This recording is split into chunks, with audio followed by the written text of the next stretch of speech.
कल तो इसे बच्चे जो अच्छी पढ़ाई कर रहे हैं वो ऐसा ही हमें बताए। जब 9 बजे उनका शौच स्नान आदि, तो हम प्रश्न 9 बजे आप क्यों जगते हैं, तो उन्होंने कहा कि 2:30-3 बजे तक तो हम पढ़ते रहते हैं।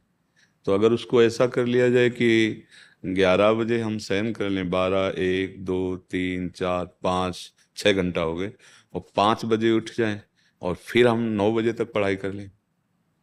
मान लो अगर 9 बजे आप जगते हैं तो शास्त्रीय पद्धति के खिलाफ हो गया ये दिनचर्या, और स्वास्थ्य के लिए भी ये ठीक नहीं रहेगा।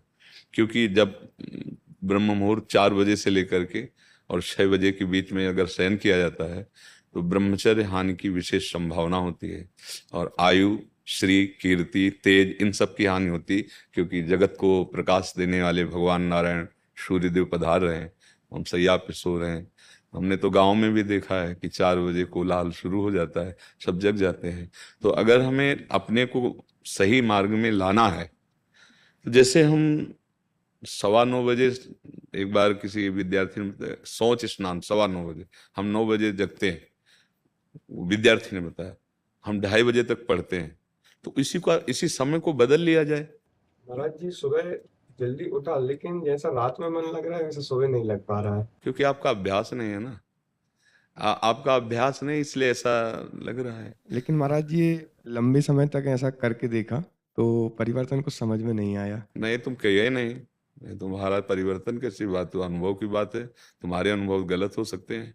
अगर आप, हम कह रहे 5 बजे उठे, जल पिया, इसके बाद थोड़ा टहले, थोड़े से 100-200 कदम, सोच गए, इसके बाद व्यायाम आधा घंटा किया, और 20 मिनट प्राणायाम किया, अब बैठ जाओ पढ़ने में, एकदम स्मृति नवीन, एकदम क्लियर। अब कितने समय तक प्रयास कर सकते हैं इसको? रुक। अरे जीवन भर प्रयास करना है, हम जीवन भर विद्यार्थी हैं। कोई पढ़ाई छूटेगी, कोई नौकरी मिलेगी, कोई किसानी, कुछ भी करेंगे, जीवन में एक दिनचर्या होनी चाहिए सोने और जागने की, एक लिमिट। जैसे एक बहुत व्यस्त शरीर है, उसके लिए 7 घंटे बहुत पर्याप्त है सोना, 6 घंटे वैसे पर्याप्त, पर 7 घंटे। अब जैसे अपने लोगों के तो 3 घंटे, 2 घंटे, 1.5 घंटे, 24 घंटे में 1.5 घंटे, 2 घंटे, अब जितनी कोटि का उपासना में प्रवेश है। और नहीं 5 घंटे, या 5 के बाद फिर नहीं माना जाता कि तुम साधक को पड़े सो रहे हो, ऐसे 5 घंटे आखिरी।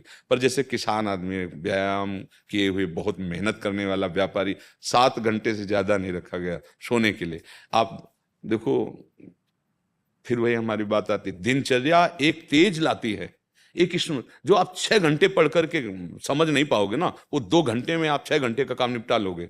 आपकी तेजस्वी बुद्धि होगी, आपकी प्रवीण बुद्धि होगी, आपके अंदर पावर होगा। अब ब्रह्म मुहूर्त में शयन कर रहे हैं, फिर 9 बजे जो नहाना है वो एक ऐसे खिलवाड़ मात्र है। आप 4 और 5 के बीच में उठे और स्नान किया, व्यायाम किया, 1-2 किलोमीटर दौड़ लगाई, थोड़ा प्राणायाम किया, फिर आप पढ़ के देखो। पर अभ्यास, अच्छा सात्विक भोजन, कुछ दिन अभ्यास। अब जैसे अपने लोग हैं, 1.5 या 2 घंटे एकदम फ्रेश, क्योंकि बचपन से अभ्यास किया, पूरा जीवन हो गया। अब उसमें 1.5-2 घंटे में आती है कि नहीं आती, कई कई दिन हो जाते हैं नींद नहीं आती। तो अभ्यास अगर किया जाए तो बहुत सुंदर दिनचर्या। हम तो कभी ये नहीं कह सकते कि सूर्य उदय हो रहा है आप शयन कर रहे हो, ये ठीक नहीं। कभी ऐसा हो जाए अचानक, वो बात अलग, लेकिन दिनचर्या ऐसी, आप 2:30 बजे तक जग रहे हैं, फिर इसके बाद आप, तो आपके स्वास्थ्य में भी फर्क पड़ेगा, आपकी बुद्धि में भी फर्क पड़ेगा, आपके तेज में भी फर्क पड़ेगा। आज हम बुद्धिमानी समझ रहे हैं धन कमाना, केवल केवल भोगों को भोगना बुद्धिमानी समझ रहे हैं।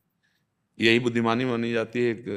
जैसे आके प्रश्नकर्ता ने प्रश्न किया था कि हम ऐसों को तो जो मांस खाते हैं, शराब भी पीते हैं, और अपने मतलब टाइम से यही यही टाइम 11 बजे जगना, ऐसा खूब ऐश्वर्यवान है, खूब मौज मस्ती से रहे हैं, उनकी कोई परेशानी नहीं है। ठीक है, इसे तुम सुख मौज मस्ती समझ रहे हो। कुछ दिनों बाद शरीर छूटेगा, इसके बाद क्या रह गया? हर चीज यहीं रह जाएगी। ना तो तुम्हारे पास जितेंद्रियता है, ना भगवान नाम है, ना सत्य है, ना धर्म है। फिर बचा क्या? आए किस लिए थे? मानव जीवन केवल इसी के लिए। तो जितना तुम्हें डल्लभ के गद्दे पर आनंद मिलता है ना, सुअर को कीचड़ में मिलता है। जितना तुम्हें अपनी भार्या पे, उतना उसको अपने संभोग में मिलता है। जितना तुम्हें अपने बच्चे प्यारे, उसको अपने बच्चे वैसे ही प्यारे। जितना तुम्हें सांसारिक सुख, वो वैसे बिष्ठा। तुम्हें रबड़ी रसगुल्ला जैसे अच्छा लगता है, उसको बिष्ठा और ये सब अच्छे लगते हैं। अंतर क्या रह गया? पशु में हमारे में अंतर क्या रह गया इतना? हमारा जीवन आध्यात्मिक जीवन, हमारा जीवन भागवतिक जीवन, समाज सेवी जीवन, तेजस्वी जीवन, भगवत प्रिय जीवन। तो पीछे वाले में यही हमने चर्चा की है। क्या हम इतने पढ़े लिखे, इतने बलवान बुद्धिमान सब बन रहे हैं और जरा जरा सी बात में भाई भाई को मार रहा है, जरा सी बात में बूढ़े माता पिता को मार रहे हैं। ये बुद्धिमानी है, ये पढ़ाई लिखाई, ये डिग्रियां हैं। अरे विद्या विनयम ददाति। अपने माता पिता को भगवान समझकर उनकी आज्ञा, जो आज्ञा, ऐसा कितने बच्चे हैं जो अपने माता पिता के पैरों रोज छूते हैं, साक्षात भगवान घर में बैठे हुए हैं और उनको अवहेलना। ये पढ़ाई हमें तो नहीं समझ में आ रही, क्योंकि विद्या का प्रभाव होता है विनयम ददाति, विनयशील, संयमी, जितेंद्री, धैर्यवान। वो तो बातें समझ में नहीं आ रही। क्यों? अब आसुरी बुद्धि बढ़ रही है, जिसे कहते हैं राक्षसी बुद्धि। माँ नहीं, मातु पिता नहीं देवा, आसुरी बुद्धि बढ़ रही, खान पान गलत हो रहे हैं। अब बच्चा आए हो यहाँ इसलिए प्रश्न किया, इसलिए बता रहे कि अब कोई सुधर जाए तो सुधर जाए, नहीं तो आगे सुधरने के चांस ही नहीं रहेंगे। ऐसी बुद्धि बिगड़ती चली जा रही। शास्त्र आज्ञा करता है 11 बजे के पहले ही आहार हो जाना चाहिए। इसके बाद प्रातः ब्रह्म मुहूर्त के बाद, रात्रि में कोई निशाचर थोड़ी हो आहार विहार। पर अगर ये सब बातें तो फिर समझ में नहीं आती। अब बुद्धि कितनी रह गई? भोग भोगो, खाओ पियो, मर जाओ, बस इतनी रह गई है। आप देखो ना, किसी प्रकार से धन आना चाहिए, वो इन किन प्रकार कैसे हो। बहुत पढ़े लिखे हैं, लेकिन सभ्यता, नम्रता, धर्म, सत्यता, पवित्रता एक लक्षण नहीं दिखाई दे रहे। सुंदरता दिखाई देगी, बनावटी बाहर की, पवित्रता नहीं होगी। बुद्धि है, विवेक नहीं है, बहुत डिग्री है, लेकिन विनय और सभ्यता का लोप हो चुका है। ऐसे माता पिता से बुजुर्गों से बात करते हैं जैसे कोई पागल आदमी बात करता है। ऐसे अपने बुजुर्गों से ऐसी बात करो कि उनका हृदय लगे कि हमने खवा पिया के, पढ़ा लिखा के बड़ा किया, तो कम से कम वचन से तो मृदु बोला जा रहा है, व्यवहार तो मृदु बहुत ही कम हो गया है। तो हमारी तो यही प्रार्थना है। आजकल के बच्चे और आप निश्चित समझो, ब्रह्म मुहूर्त के जगने वाले का एक अलग तेज होगा, अलग विवेक होगा। जो संयमी होगा वही उन्नति, चाहे लौकिक हो चाहे पारलौकिक। आप पक्का समझ लो, जिसमें संयम नहीं है वो न लौकिक उन्नति को प्राप्त होगा और न पारलौकिक उन्नति को प्राप्त होगा। ये जो बढ़ रहे हैं ना गंदी बातें, वो सब जीवन को ह्रास करने वाली हैं। अब ये समझ में नहीं आएंगी, क्योंकि ना आहार शुद्ध है ना संग शुद्ध है। तो गोस्वामी जी ने इसीलिए कहा मन पचितई है अवसर बीते। अंतिम समय जब यहाँ से चलने का समय आता है, कोई नहीं होता, तब पछताना पड़ता है कि आए थे भगवान का भजन करके धर्म पूर्वक जीवन जीने के लिए, और ये सब क्या कर बैठे। अब समय नहीं रह गया। इसलिए हमें लगता है राधा राधा राधा, और अच्छे आचरण करो, कोई व्यसन मत करो, और कोशिश ऐसा करो। बिल्कुल महाराज जी, अपनी दिनचर्या में परिवर्तन लाने का प्रयास करेंगे। और व्यायाम जरूर करें, उससे जितेंद्रियता में सहयोग मिलता है। व्यायाम प्राणायाम से शरीर स्वस्थ, स्मृति एकदम पवित्र।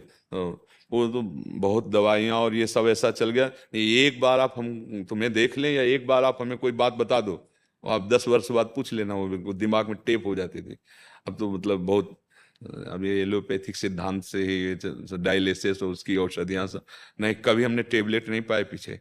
एक बार सुना दो, केवल कोई भी बात आप हमको बता दो, हमारे दिमाग में टेप हो जाएगी।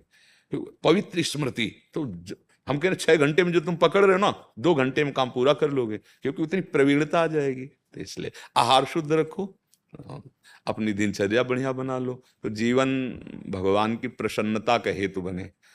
हाँ, वो अगर प्रभु प्रसन्न है तो जा पर कृपा राम की हुई, ता पर कृपा करे सब कोई। हमारा तो बस हृदय का भाव यही है, जो हम आप लोगों को समय देते हैं, कि किसी तरह आप ये समझ जाओ कि आप कितने अमूल्य समय को कहाँ नष्ट कर रहे हो। एक बार हम सत्संग में भी कहा, जैसे आप 50 वर्ष संपत्ति कमाए, 50 वर्ष का समय दे करके, अब आपकी आखिरी श्वास है, और वही 50 वर्ष की संपत्ति पूरी दे के एक श्वास बढ़वा लीजिए, नहीं बढ़ेगी। मतलब आपने 50 वर्ष की श्वासें ऐसी जगह खर्चा की जो एक श्वास भी नहीं बढ़वा सकती। अब उन श्वासों की पूर्ति कैसे होगी? अगर राधा राधा राधा बोले तो सब बन जाएगा, सब आनंद आ। थोड़ी देर भगवान नाम जप कर लिया तो हमारी बुद्धि पवित्र हो गई। अब उसे जिधर लगाओ, जिधर लगाओ, चाहे जिस कार्य में लगाओ, वो मंगल विधान करेगी। नहीं तो ऐसे ऐसे आचरण है कि फिर यहाँ न जेल मिलेगी तो फिर नर्क मिलेगा। मान लो छुप गई बात तो फिर नर्क मिलेगा। हाँ, दंड तो अवश्य में भोक्तव्यम, भगवान कह रहे अवश्य में भोक्तव्यम कृतम कर्म शुभाशुभम। जी।